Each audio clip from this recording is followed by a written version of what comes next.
Chaotic, and it has changed my life. I'm a fan of his ever since. I love this collection. Of his most legendary supermodels and more. The four queens of the runway. Fashion, New York Fashion Week is right around the corner. Librarian tonight, and that's because I came to read a bitch. Jaja's Atelier, bitch. Welcome back, y'all, to a brand new episode of Jaja's Atelier. Y'all see how I'm doing, right? Staying consistent. 2 times in 1 week, bitch. We ain't did a 2 for 1. 2 for 1 in a long motherfucking time now. Listen, tonight is going to be a quick show. I wasn't going to do a show until Sunday evening or maybe Monday because, you know, I'm trying to stay consistent with the once a week thing. But my niece, my youngest niece, y'all have seen her on Thrift Trip and on my Instagram stories. That's my baby. And then also shout out to my oldest niece, Zanaya, as well. She's actually having a ceremony getting her certificate, graduating from this greenhouse extracurricular activity that she's doing at school. And then the youngest niece, Elena, has a dance competition this weekend, darling. Kickball chains, kickball chains. So I'm going to be with my sister and my nieces rooting my girl on Saturday and Sunday. So listen, I had to come to y'all and give y'all something. But I've got something I want to say about it. Real, 'cause you cannot shake me real. Honey, the song of the summer has finally dropped. Madonna and Sabrina Carpenter dropped their new single for Madonna's upcoming album, Confessions of a Dance Floor 2. Okay, for those of you that didn't know, listen, I'm a big Madonna fan. I love Madonna. Okay. And I'm starting to like Sabrina Carpenter too after watching, you know, her Coachella set where she brought Madonna out after 20 years. You know, they debuted their new song. And y'all know I love those techno, EDM, house beats. Y'all know that's my jam. So they finally released it today. I've been listening to it all day. Madge, Sabrina, I love it.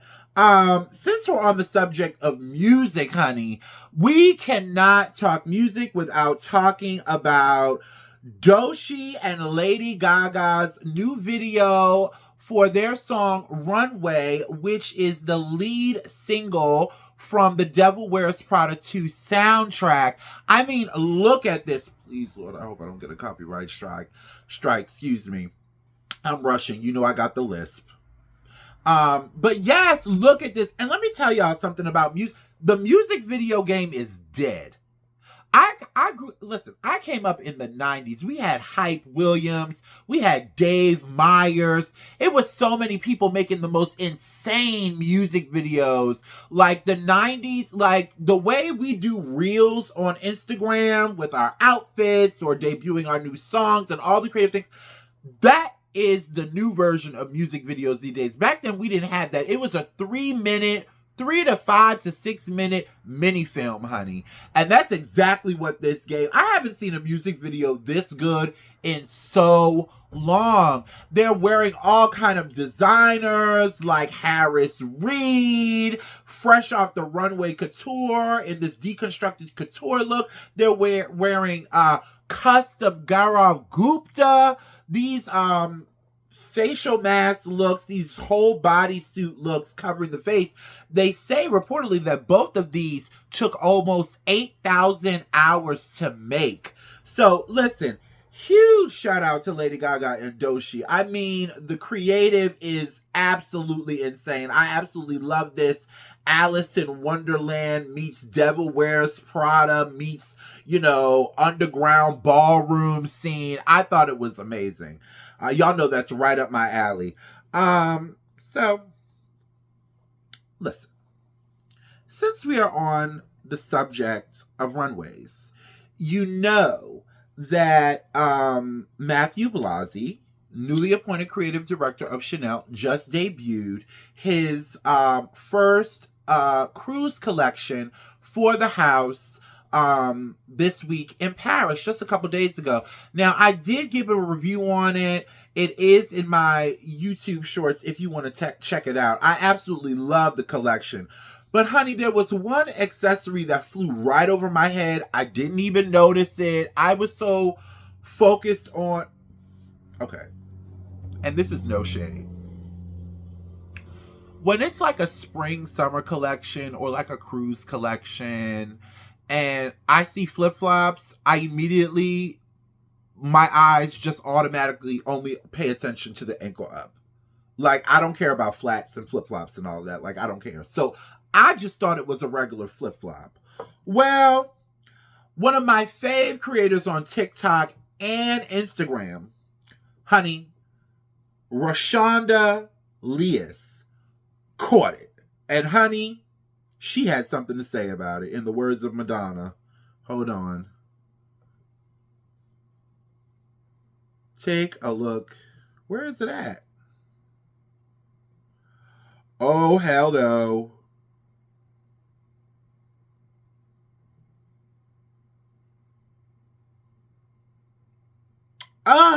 Oh, here it goes right here. Take a look at this. I want the name of who drew it. I want the name of who cleared it. I want the name of who put it on the runway. I don't care if you just stack boxes in their warehouses. Somebody's going to hell tonight. Now, Chanel, I don't know what the hell in the Troy is going on here. But I'm telling you right now, even at a resort, this ain't going to cut it. When Jesus said he'll be a lamp unto your feet, he covers more than this. And he ain't even down here. If hell had a cellar, that's where I need you all to be. Up under the basement. Do you understand me? What in the Peter Pan 11s are these? And where, again, are you going in them? In this economy? Because I know you're paying full price for half a shoe. I know you are. And that's utterly ridiculous. For these heel stumper 12s to even stay on your feet, you got to cut the circulation off to your ankle, which means you're going to fall face first, and there goes a lawsuit. I want everybody's name on my desk in the morning, and toenail polish. Honey. So, like I said, I love her, by the way. And if she ever sees this, congratulations to you, Rashonda, on your nuptials. She just recently got married, a beautiful ceremony to her wife. She is a member of the queer community. So, shout out to her, sister girl. But like I said, the sign of the first pair of flip-flops, I'm going ankles up. I'm sorry. I'm not paying attention. Flip-flops aren't my thing. Matthew Blasey. Now listen, I went and did some digging, and there were a lot of people online like calling Matthew Blasey out. Like, what the fuck is this? I don't see anything wrong with these. Like, if you're walking on the beach, you know, in the sand or something, just something cute, something editorial. But reportedly, they're priced at a cool 2 G's. Now, I know it's got the gold double C's on it and everything else, but honey, like Rashonda said, it's only a half a shoe. Come the fuck on. This is capitalism. It's like, let me see what I can make and see if these motherfuckers is gonna buy it or not. You know what I mean? Like, but I think it's cute. Maybe, I don't know. How could we make this work? Just make it a whole fucking sandal. Maybe it's just like this for the runway, and maybe when it actually does go on sale online and in the stores and things, maybe it will have, a bottom to it. Maybe he just did that for the drama. But this took me by surprise because I didn't even notice it until I came across Rashonda's Instagram post. And I was like, what? Anyway, I just thought that was cute. And I loved that Chanel Cruise collection. I told y'all I was going to give y'all a little bit more on it. That Chanel Cruise collection was absolutely genius. I loved every single. There was one vertical striped suit that I really didn't like. But other than that, I really enjoyed that collection. Matthew Blasey, let me tell you something. Matthew Blasey is really turning out to be the king of the European fashion market with his new stint at Chanel. He was already doing it in Italy with Bottega Veneta. Was he at Bottega Veneta, right? Yeah. Listen, they switch these white men around like musical chairs, honey. I can't keep up. But oh my God, I just thought it was, and the setting and the fact that it was in the same city where Coco Chanel opened up her first couturier. I just thought it was amazing. So what are we talking about next here? Because Mama has things to do. Oh, breaking. This just broke as I was getting the assets together for the goddamn show. Well, it is the ends of a motherfucking era. Are you ready for this? So, after 15 years, the iconic reality show Love and Hip Hop is coming to an end. I never thought I would see the day. And listen, I say iconic because iconic doesn't always mean nice and squeaky clean. Iconic is the impact. And I'm going to tell you something. Love and Hip Hop had us all in a chokehold back in the early 2010s, honey. Listen, every Monday night at 8 o'clock. It started with Love and Hip Hop New York. Then it went to Atlanta. Then it went to LA. And then it went to Miami. And once it went to Miami, honey, it was done. By the time it had gotten to LA, I was kind of like weighing off of it. But Love and Hip Hop in particular, Love and Hip Hop Atlanta in particular. Now, let me tell you something. New York came and did its thing. But when Atlanta came, that was it. And that was the time when Atlanta was just piping hot. Like, you had Real Housewives of Atlanta. You had Married to Medicine. Like, so many iconic Black reality TV shows spawned at this time. And nobody was doing it as dirty and greasy as Love and Hip Hop Atlanta, honey. Between Mimi, Stevie J, and the Jocelyn era, unfortunately, that's where we met, Tommy Lee's dusty ass.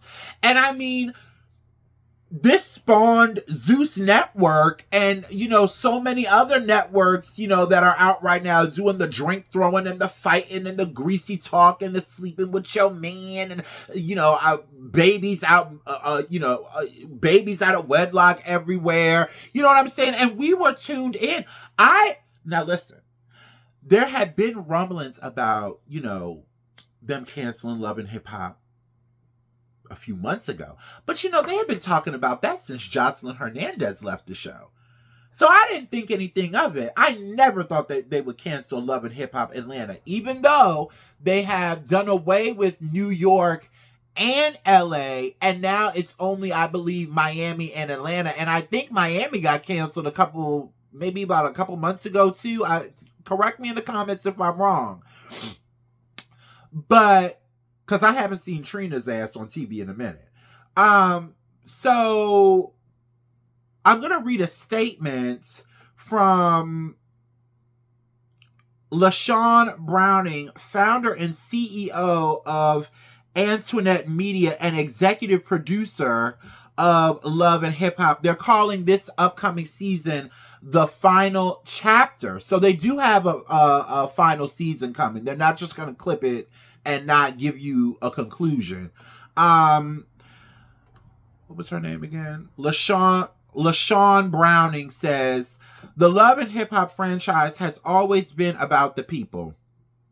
The incredible talent who trusted us with their real lives, the exceptional producers who poured themselves into every storyline, my extraordinary team at Antoinette Media who showed up and showed out season after season, and the viewers who were here for all of it. Their dedication is why this franchise resonated for so many years. As we step into this final chapter, we are making sure our ending hits like it should for our talent in front of and behind the camera, and for every fan who's been rocking with us from day one. Once more for the culture. Love and Hip Hop has been a part of the fabric of VH1 and of the culture for over 15 years. This limited series is our love letter to the cast, fans, producers, and everyone who made the franchise a success and forever changed reality television, said Cisteria Pendleton, Executive Vice President of Unscripted at MTVE. So that's another person giving their quote. But I'm going to say this to you, to the powers that be that created and control and pay the talents at, the cast members of Love and Hip Hop. There is no reason why they're not getting as much as the Kardashians. There is no reason why they're not getting as much as the Real Housewives. I think the storylines, the way you have painted these people, and though it was entertaining, I'm going to do something that those of you that really, really know me know I normally don't do. And I'm going to stick up for the cast, because I just feel like after hearing Mimi Faust talk about, her dealings and goings on the show, and especially Jocelyn Hernandez, the biggest thing that came out of Love and Hip Hop was Cardi B. And that had nothing, and to be honest, she left at the right time. But I feel like Love and Hip Hop, she was already known. All of these people, the majority of these people, were known before Love and Hip Hop. Cardi B was kind of known before Love and Hip Hop. Jocelyn wasn't, because at the time when Jocelyn had entered the show and Love and Hip Hop Atlanta started, I don't really think Instagram was this big thing yet. I think it was mostly Twitter. You know what I'm saying? Social media, wow, this is really taking me back, because social media wasn't even that interactive like it is now. You know what I mean? And so these people, throughout the years, I don't know what their contract states, if they're getting checks in perpetuity, if they're getting, as long as Love and Hip, for every episode that runs, each cast member is getting, $200,000 or $200 or whatever. But to me, it just doesn't seem like, for all that you put those people through, the fighting, the drama, the children that were born, all the children that were born on that show, all the, the scenarios that you made up, that really kind of made them look shifty as fuck. I don't think you've given them their just due. I really don't.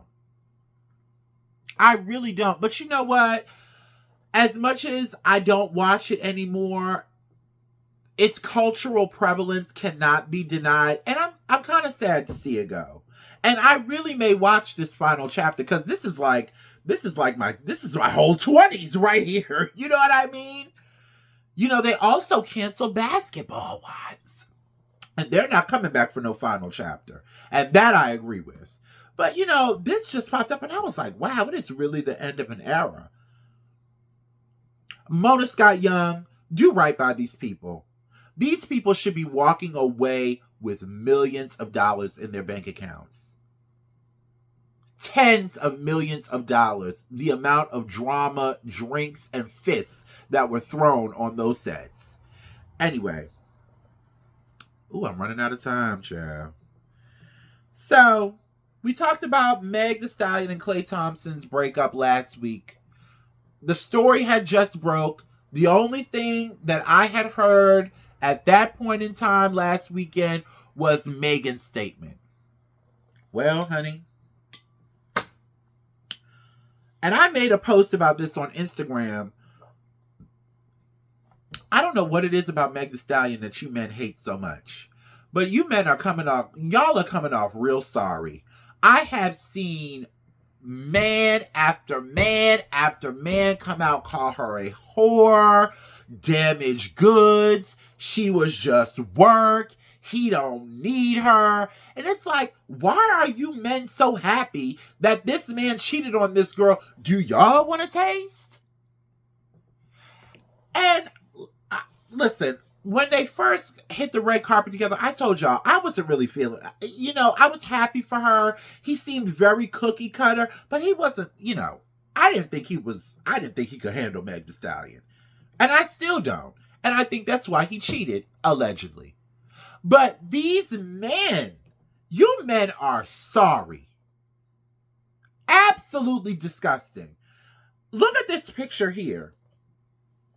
This is a picture of Meg Thee Stallion and all of her alleged romantic flings in the past. She is bent over on a sofa with her ass up in the air, and all of these men are standing in line behind her. Who?